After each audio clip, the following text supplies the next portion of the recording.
Well, it is the International Association of Chiefs of Police, isn't it? And so I'm absolutely delighted to be joined by the president of the Canadian Association of Chiefs of Police, Mario Harel. And Mario, welcome.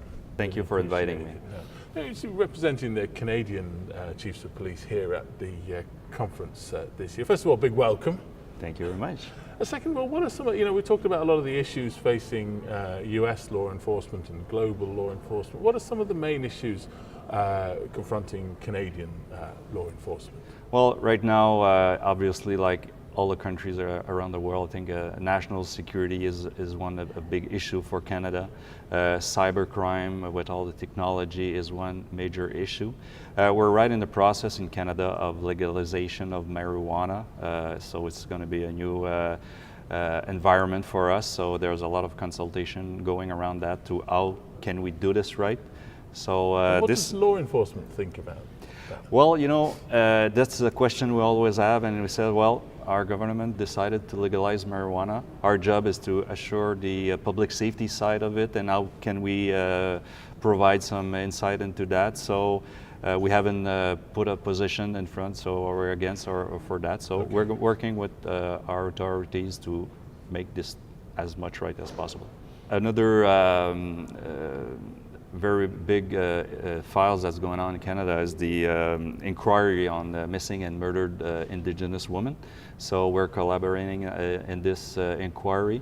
The CACP is always putting forward that we need to address the root cause of homelessness, abuse substance, and abuse people. So we're collaborating in that. That's a big right. file that's going on right now. And mental issue on our intervention, but and we address to the mental wellness of our officers. Right. If you want to deal appropriately on a scene there, we have to have officers that are healthy.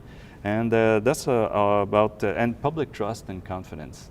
We need the trust of our community, and there's a lot of things going on, and with the media, with the information going around the world, and people tends to do some cut and paste of what they see out there, and maybe import that in their opinion of our the officers, the work of our officers. Right. So it's an issue that we're starting to deal with because it's important to us that the community keep the trust of our police officers. Very important issues that you raised, and a couple of them that you raised there, homelessness and mental health issues, are ones we're talking very much about at about this conference. But very much front and center is that last point on building community trust. Yeah. How important is it that you, if you like, stay ahead of that curve? Because yes, with social media and with 24/7 news, it is very easy, as you say, for people to cut and paste, form an assumption.